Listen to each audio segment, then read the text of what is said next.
J'aime le mot bonheur en raison de sa définition. Sa définition revient à la joie parfaite. Et j'aime aussi chacun de ses synonymes comme la joie, le plaisir, l'extase, le bonheur, l'euphorie, le paradis, l'utopie, l'Éden, etc. Ce sont tous des synonymes du mot bonheur. J'aime la façon dont tout cela résonne. Et l'antonyme du bonheur selon Webster, c'est la misère. Et c'est la dernière chose que nous voulons ressentir. Vous ne vaudrez jamais plus que ce que vous pensez valoir. Et c'est quelque chose de difficile à accepter.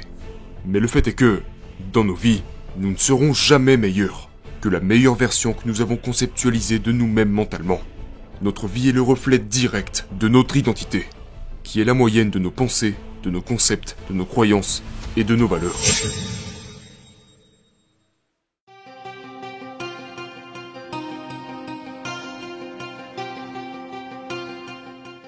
Bienvenue tout le monde, je suis Ed Milet, et aujourd'hui nous allons parler de modèles.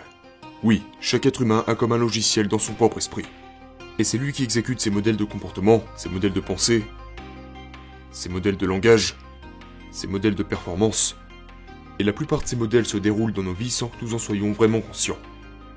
Et ils nous volent notre capacité à être plus heureux, plus joyeux, à fonctionner au plus haut niveau, à nous engager avec les gens de la meilleure manière. Et ils créent souvent dans notre vie une certaine déconnexion entre nos croyances et notre comportement. Nous appelons ça des dissonances cognitives. C'est quand nous croyons une chose mais que nous nous comportons différemment. Et c'est dû au fait que souvent nos schémas l'emportent sur nos pensées. Le truc c'est que si nous prenons simplement conscience que nous avons ces schémas, et que nous commençons à les évaluer et à en être conscients, nous pourrons alors les identifier lorsqu'ils surgiront, et nous pourrons les surmonter. Nous pouvons créer de nouveaux modèles qui nous servent. C'est la première chose que je suis venu vous dire ici aujourd'hui. C'est que vous exécutez une série de schémas dans votre vie. Vous avez un modèle de comportement, vous avez un modèle de production de résultats, etc. Et vous avez eu certains stimulus qui ont créé ces schémas. Et à moins que vous ne commenciez à les évaluer et à en être conscient lorsqu'ils se produisent, ces schémas commenceront vraiment à prendre le contrôle de vos vies. Au moment où je dis ça, vous pouvez être en train d'hocher la tête. C'est votre conscience qui parle. Mais lorsque vous tombez dans ces schémas de « quand quelque chose se passe, je commence à penser d'une certaine manière », cela crée en vous certaines pensées qui déclenchent certains comportements et vous répétez la même histoire. Ou si j'ai un désaccord avec quelqu'un, un schéma se déclenche. Si j'échoue, un certain schéma se déclenche. Si je réussis, un certain schéma se déclenche. Et donc si nous prenons conscience de ces choses, nous pouvons assimiler ça à une révolution dans nos vies. Je pense que ce que je suis en train de vous dire aujourd'hui pourrait être l'une des choses les plus puissantes que je ne vous ai jamais présentées, qui revient à prendre conscience de ce que sont certains de ces modèles. Maintenant, avant d'aborder ceci, je vais parler un peu de ce que vous voulez vraiment. Vous savez, souvent dans la vie, nous aimerions juste choisir les émotions que nous ressentons. Et c'est une chose que nous avons déjà beaucoup abordée. En fait, la plupart du temps dans nos vies, nous pensons que nous sommes nos émotions.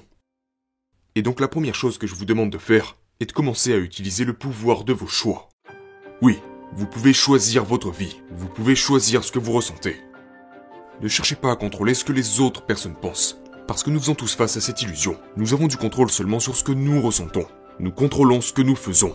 Et nous devons arrêter de chercher à contrôler ce que les autres disent ou pensent. Et je vous dis ça parce que je suis quelqu'un comme vous. Je lutte moi-même avec mes propres schémas. J'ai certains schémas qui me servent, mais d'autres qui me desservent. Et je m'engage parfois dans des pensées qui ne créent pas les bonnes émotions pour moi, qui ne me servent pas. Je sais ce que c'est que d'être frustré, en colère, déprimé, abattu, perdu, craintif et inquiet. Mais l'inquiétude est la plus présente pour moi. J'aime tomber dans le schéma de l'inquiétude quand certaines circonstances commencent à se produire. Cela active un déclencheur et un schéma en moi d'un homme qui aime s'inquiéter. Et donc je vous donne ces outils et ces ressources parce que ce sont des choses avec lesquelles je lutte également. Mais j'ai été capable de les surmonter simplement en prenant conscience et en faisant un choix. Donc la première chose est le pouvoir de choisir. Répétez cette phrase après moi. Je choisis d'être heureux plutôt que vide. L'une des émotions que je vous mets au défi de vivre davantage dans votre vie est le bonheur. Vous savez, nous sommes la moyenne des 5 émotions que nous ressentons le plus. Et donc si vous souffrez de dépression, de frustration, de peur, d'anxiété, de douleur, de manière régulière, votre vie n'est certainement pas heureuse. Votre vie n'est certainement pas une expérience plaisante à vivre. Maintenant, si dans votre vie vous expérimentez le bonheur, l'accomplissement, l'extase, que vous êtes joyeux, que vous contribuez, que vous êtes reconnaissant, que votre vie a du sens, vous aurez une vie totalement différente. Nous avons le pouvoir de choisir les émotions que nous ressentons. Et donc j'aime l'émotion du bonheur. Comme vous le savez, j'adore ce mot. J'ai fait un épisode de podcast qui s'appelle l'insatisfaction heureuse, qui au passage a été énormément écouté, sur le fait d'être parfaitement insatisfait, à toujours désirer davantage, mais dans un état de profond bonheur. J'aime le mot bonheur en raison de sa définition. Sa définition revient à la joie parfaite. Et j'aime aussi chacun de ses synonymes comme la joie, le plaisir, l'extase, le bonheur, l'euphorie, le paradis, l'utopie, l'Éden, etc. Ce sont tous des synonymes du mot bonheur. J'aime la façon dont tout cela résonne. Et l'antonyme du bonheur selon Webster, c'est la misère. Et c'est la dernière chose que nous voulons ressentir. Donc je choisis d'être heureux plutôt que miséreux. Chaque jour, vous pouvez décider d'être heureux. Mais souvent, nous ne choisissons pas d'être heureux, parce que nous choisissons d'avoir raison. Nous choisissons de gagner. Nous préférons chercher à contrôler ce qui se passe autour de nous. Nous choisissons de contrôler. Nous faisons des choix pour essayer d'éprouver d'autres émotions. Sauf que toutes ces autres émotions sont généralement à l'extérieur de notre contrôle. Gagner est hors de notre contrôle. Dominer est hors de notre contrôle. Toutes ces choses sont des choses que nous ne pouvons pas contrôler. Et pourtant nous les choisissons à la place du bonheur. Et au passage, ne pas faire de choix est un choix. Ne pas décider est une décision. Et si vous ne choisissez pas consciemment de ressentir les émotions que vous voulez, eh bien vous choisissez de ne pas contrôler vos émotions. Pour moi, le bonheur est très important. La joie est très importante. La paix est très importante. La contribution est très importante. Quelles sont les 5 émotions que, si vous pouviez les choisir, dicteraient la majeure partie de vos journées? Faites simplement l'inventaire de cela. Vous savez, c'est juste pour commencer. Maintenant, vous pouvez en avoir plus, mais commencez avec 5. Puis récitez-les à voix haute. Quelles sont les 5 émotions que vous voulez pour vous-même? Est-ce l'amour, l'extase, la joie, la passion? Est-ce l'intensité, la concentration, la paix? Est-ce la foi?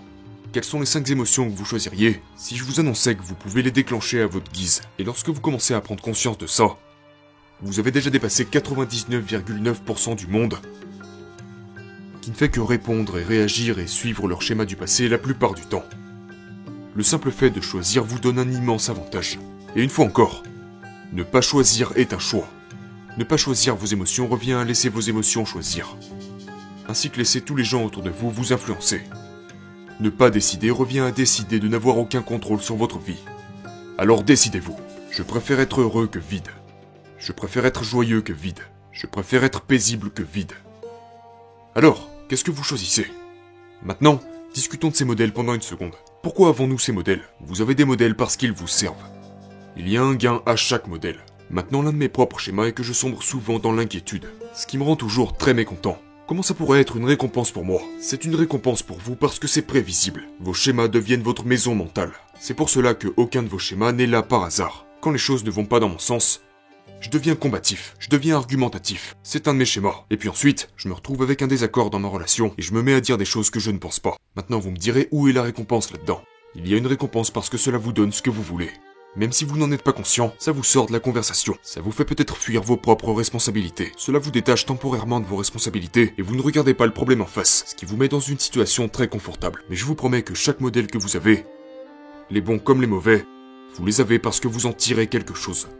Ainsi, la clé d'une vie plus heureuse, la clé d'une vie plus accomplie est d'évaluer nos habitudes. Et lorsque nous les voyons se produire, nous devons commencer à en sortir et en créer de nouvelles qui nous servent. Et donc, quels sont certains des modèles que vous avez qui ne vous servent pas? Ainsi, par exemple, lorsqu'une situation difficile se présente, quel est votre choix de modèle? Dans quelle sorte de modèle êtes-vous plus ingénieux? Plus concentré? Ou dans quel modèle êtes-vous plutôt craintif et inquiet? À vous trouver des excuses lorsque vous vous disputez avec un être cher. Quel est votre modèle? Avez-vous tendance à devenir combatif? Est-ce que vous parlez plus que vous n'écoutez? Comment votre modèle se manifeste-t-il? Vous comprenez ce que je dis? Quand l'adversité se manifeste, quand quelqu'un vous rabaisse, quand vous faites face à un haters, dans quel mode de schéma vous lancez-vous généralement? Commencez-vous à répéter d'autres pensées négatives? Rejouez-vous des scènes dans votre esprit? Est-ce que vous commencez à chercher d'autres personnes qui vous ont dit la même chose négative dans le passé? Ou d'autres pensées que vous avez de vous-même qui vous rabaissent? Souvent nous commençons à empiler ces pensées négatives, et c'est ce qui déclenche ces modèles que nous exécutons encore et encore. Nous commençons à penser à un autre moment embarrassant, à une autre personne qui nous a rabaissé dans le passé. Nous commençons à créer d'autres pensées négatives et nous empilons toutes ces choses les unes sur les autres. Et vous vous demandez sûrement, mais comment tirons-nous une récompense de cela? Eh bien parce que c'est ce à quoi vous êtes habitué. Cela vous rapporte en vous rassurant. T'as raison, t'es un perdant. T'as raison, tu ne vas pas gagner. Parce que devinez quoi, vous n'avez plus à faire le vrai travail. Parce que de toute façon, vous n'avez jamais gagné, alors à quoi bon? Et votre esprit vous rappelle que vous êtes cette personne terriblement mal préparée. Et c'est ça votre récompense. Et donc vous avez ces modèles. Maintenant, certaines personnes ont des modèles qui les avantagent. Certaines personnes, quand elles activent leur modèle, elles commencent à retrouver le moral, elles commencent à redevenir calmes, elles commencent à se nourrir de pensées positives, parce que ces personnes sont conscientes et elles commencent donc à entrer dans un mode émotionnel positif et hyper productif. Pour certaines personnes, lorsque l'adversité les frappe, elles entrent en mode panique et commencent à penser à toutes les choses qui pourraient aller de moins en moins et de moins en moins bien.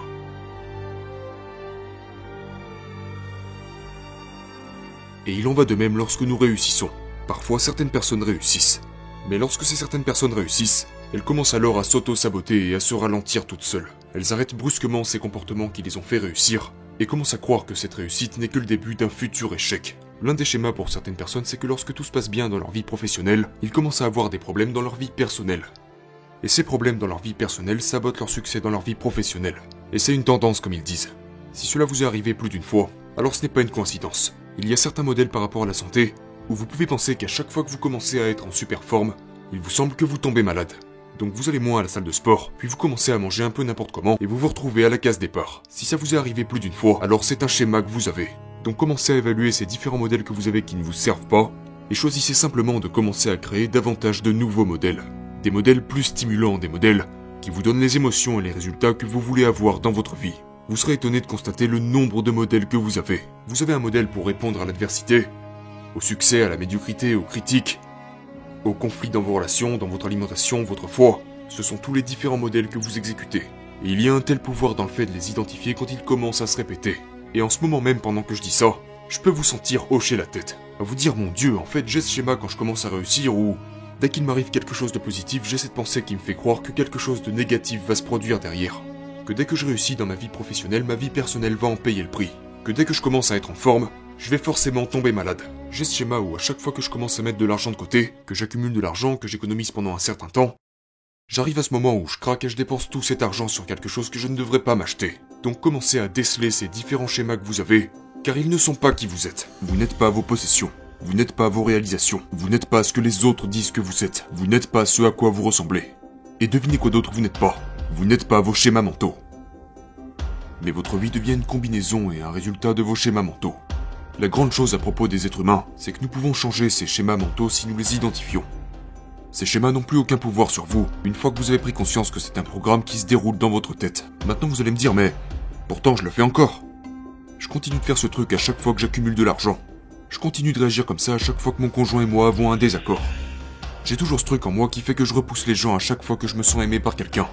À chaque fois que les choses commencent à mal tourner financièrement, j'entre dans cette boucle. À chaque fois que je fais face à de l'adversité, j'entre dans ce même schéma où je commence à m'inquiéter. À chaque fois que je me remets en forme, je suis le même schéma. Et lorsque vous commencez à prendre conscience de ces choses, vous commencez à devenir fou. Sauf que ce n'est pas qui vous êtes. Ce n'est pas votre identité. Il y a une différence entre votre identité et vos schémas mentaux. Et plus vous commencez à construire votre identité, ça aussi j'en ai parlé dans de précédentes vidéos. Une fois que vous êtes conscient de vos schémas mentaux, demandez-vous simplement lorsqu'ils se réactiveront dans le futur, qu'est-ce que vous pourriez faire de mieux à la place? Quel schéma puis-je contrôler? Et quelles seraient les étapes à suivre qui créeraient le bonheur que je recherche? Ou la victoire que je désire ou l'objectif que je veux atteindre? Comment pourrais-je remplacer ce schéma et par quel schéma? Et immédiatement, vos anciens schémas perdent de l'emprise sur vous lorsque vous les identifiez. Ces schémas vous blessent lorsqu'ils s'exécutent inconsciemment sur vous, mais ils perdent tout leur pouvoir sur vous une fois que vous les avez identifiés. Ils ne peuvent pas continuer à fonctionner une fois que vous en êtes conscient. Parce que tout d'un coup, genre, si je sais ce que je fais, que j'ai commencé à prendre conscience de mes schémas mentaux, il me suffit de les stopper et de les changer. Donc vous devez absolument commencer par là. Une fois que vous avez repéré la majorité de vos schémas mentaux, identifiez ceux d'entre eux qui vous servent et ceux d'entre eux qui vous desservent. Aujourd'hui, tout le monde porte ce que j'aime appeler un masque. Un masque public ou même un masque social. Et c'est une chose que nous faisons plus ou moins tous, consciemment ou inconsciemment. Ce masque est la personne que tout le monde pense que nous sommes, et c'est aussi la personne que nous laissons paraître en public. Ce n'est pas qui nous sommes vraiment. Ce ne sont pas nos vraies pensées, nos vrais comportements, nos vrais objectifs. Et tout le monde porte ce masque public ou ce masque social, car c'est ce qu'ils voudraient que les gens pensent d'eux. C'est la soi-disant meilleure version d'eux-mêmes, et si vous ne faites pas attention, vous allez commencer à vous comparer à des gens qui portent en réalité un masque et qui ne sont pas eux-mêmes. Et cela commence à créer un nouveau schéma en vous. Ne vous comparez pas à la plupart des gens que vous voyez sur les réseaux, ou même dans votre vie perso, ou même lorsque vous allez déjeuner avec eux ou que vous les voyez au travail, parce qu'ils portent tous des masques, et ce masque est la meilleure version possible d'eux-mêmes qu'ils peuvent mettre en avant. Et souvent, ce que nous faisons dans la vie, c'est que nous comparons notre véritable identité sur laquelle nous travaillons aux fausses versions amplifiées des autres. Ce qui n'est pas du tout équitable. Vous comparer aux autres ne vous sert absolument à rien. Parce que la plupart du temps, les gens ne sont pas authentiques. vous pouvez seulement contrôler vos propres pensées, vos propres émotions, votre propre identité et vos propres schémas de pensée, pas ceux des autres. Et donc, quelques questions que j'aimerais que vous vous posiez aujourd'hui, parce que nous recherchons davantage de bonheur. En tout cas, c'est ce que je recherche et j'imagine que c'est ce que vous recherchez aussi après avoir entendu tous les synonymes du mot bonheur. Donc, en supposant que vous voulez plus de bonheur dans votre vie, décidez que vous allez le devenir et prenez des mesures pour l'obtenir. Permettez-moi de vous poser une question. Que faites-vous actuellement dans votre vie pour être plus heureux ? Quelles sont les actions que vous entreprenez pour être plus heureux ? Nous recherchons intentionnellement plus de bonheur, parce que ce bonheur va conduire à plus de richesse, plus d'abondance, une meilleure forme physique, une meilleure foi, de meilleures relations, plus de bonheur, plus de paix, plus de victoire, plus de succès, plus de reconnaissance, plus de sens, etc. Alors, que faites-vous consciemment pour ça, maintenant que vous avez choisi d'être plus heureux ? Quelles sont les actions que vous entreprenez pour créer davantage dans votre vie ? Que faites-vous pour acquérir plus de bonheur ? Est-ce que vous tentez d'être plus reconnaissant envers vos succès ? Est-ce que c'est offrir des cadeaux à vos proches ? Est-ce que c'est développer vos croyances et votre espoir ? Est-ce que c'est élever les autres ? Est-ce que c'est prendre un bain, vous faire masser, faire une promenade ? Est-ce que c'est aller faire de l'exercice ? Est-ce que c'est accomplir plus de choses sur votre liste d'objectifs ? Quelles sont les choses que vous faites pour vous apporter davantage de bonheur dans votre propre vie ? C'était la première question.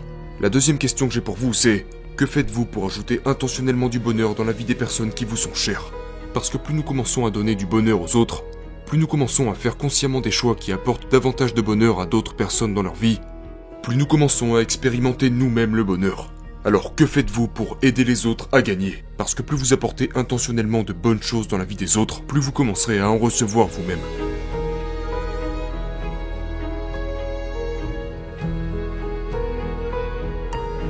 Alors que faites-vous pour créer davantage de bonheur dans votre propre vie ? Que faites-vous pour apporter davantage de bonheur dans la vie des autres ? Et à quel point êtes-vous heureux d'être là ? Demandez-vous ça aussi.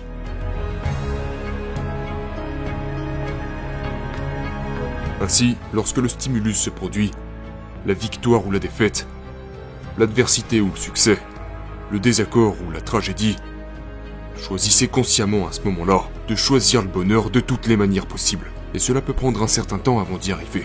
Mais choisissez d'être heureux et puis faites ce qu'il faut pour l'être.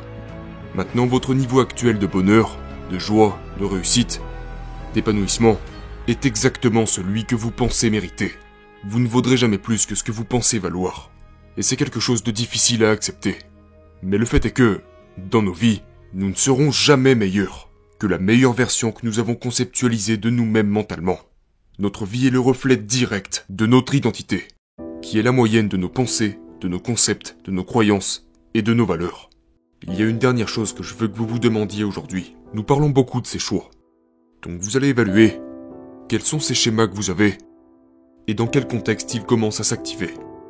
Identifiez-les et commencez à prendre des décisions pour changer ces schémas. C'est aussi simple que ça, ce n'est pas très compliqué. Vous êtes tombé dans ces schémas mentaux parce que vous en tirez quelque chose. Ça vous permet de rester dans votre zone de confort. Mais quand vous avez commencé à les identifier, vous pouvez commencer à les changer. Et puis vous choisissez les émotions que vous voulez ressentir. Parce que ces différents schémas que vous avez par défaut ne vous y mènent pas. Le pouvoir des choix est essentiel dans nos vies. Maintenant, je veux que vous pensiez à quelque chose. Quels sont les 5 choix les plus importants que vous avez faits dans votre vie ? Pensez-y une seconde. Commencez à les énumérer dans votre tête. 5 des choix les plus importants que vous ayez faits dans toute votre vie. C'était peut-être la décision de s'impliquer davantage dans une entreprise. Ou de quitter une entreprise. C'était peut-être la décision de s'impliquer avec une personne. Ou de ne pas s'impliquer avec une personne. Peut-être que c'était un ami. Vous avez choisi de traverser la pièce pour vous rencontrer et cela a changé votre vie. Peut-être était-ce un ami dont vous avez dû vous éloigner pour améliorer votre vie. Quels sont les 5 choix les plus importants de votre vie ? Pensez-y une seconde. Et maintenant, si vous n'aviez pas pris ces décisions, à quel point votre vie serait-elle différente aujourd'hui ? Parce que je crois qu'il y a des choix que nous faisons au quotidien qui, lorsque vous les empilez, créent une énorme différence dans notre vie. Mais je crois aussi qu'il y a entre 5 et 10 moments dans notre vie où si nous faisons les bons choix à ces moments, la trajectoire complète de notre vie en sera impactée. Et je pense qu'en vous posant cette question, vous pouvez repérer ces différents moments. Donc de quel moment s'agit-il et comment ont-ils modifié la direction de votre vie ? L'ont-ils plutôt amélioré ou plutôt détérioré ? Peut-être que c'était la décision de vous marier ou de ne pas vous marier, d'entrer ou de sortir d'une entreprise, de commencer ou de ne pas commencer quelque chose. Peut-être que c'était choisir de fréquenter une certaine personne, d'acheter une maison, de vous lancer ou de ne pas vous lancer dans un certain investissement. Vous savez, peut-être que c'était une décision liée à votre forme physique, peut-être que c'était arrêter de consommer de l'alcool, ou au contraire de trop en consommer. La décision d'un jour commencer à essayer de consommer une certaine drogue, et finir aujourd'hui complètement accro. Je ne sais pas quels sont ces choix, mais ce qui est sûr c'est qu'ils ont complètement modifié le cours de votre vie. Et je veux que vous commenciez à choisir consciemment les émotions que vous voulez ressentir, parce qu'elles modifient chaque jour les nouveaux choix que vous décidez de prendre, et vous influenceront également sur les prochaines grandes décisions de votre vie. Si vous êtes très clair sur les émotions que vous voulez ressentir, si vous êtes très clair sur la personne que vous voulez devenir, l'identité que vous voulez construire, alors vous avez toutes les cartes en main pour le faire.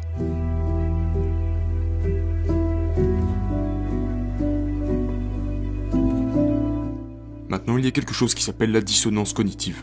C'est lorsque nous commençons à nous comporter d'une certaine manière qui n'est pas cohérente avec nos pensées.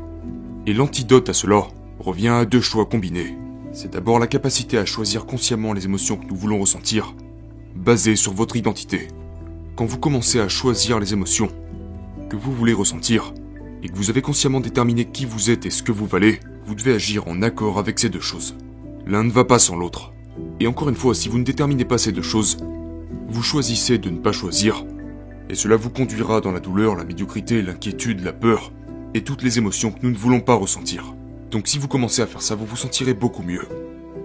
Si vous êtes quelqu'un qui est accro au bonheur, mais que vous pensez et faites des choses qui ne vous conduira jamais au bonheur, vous vous retrouverez dans une position misérable. C'est comme un virus dans le programme. Vous savez ce qui ne va pas, mais vous n'arrivez pas à le régler. Donc commencez à vous créer de nouveaux schémas mentaux. Décidez d'être digne, d'avoir de bonnes relations, d'accéder à l'abondance, au succès, à la paix, d'être en très bonne santé et toutes les grandes choses que vous pouvez désirer.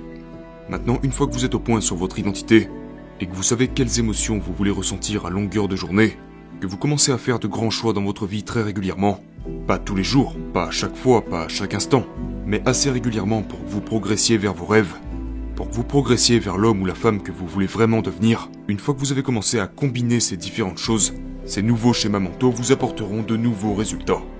Donc, ce que je vous demande aujourd'hui, c'est quels sont les schémas mentaux que vous avez qui ne vous servent pas. Commencez à être conscient de ces schémas. Ensuite, déterminez votre véritable identité. Choisissez consciemment le bonheur plutôt que le vide. Repérez ces schémas quand ils se produisent, interrompez-les et continuez à travailler sur votre identité. Et je vais vous laisser avec ça. Quels sont les 3 à 5 choix que vous devez faire pour atteindre la vie de vos rêves ?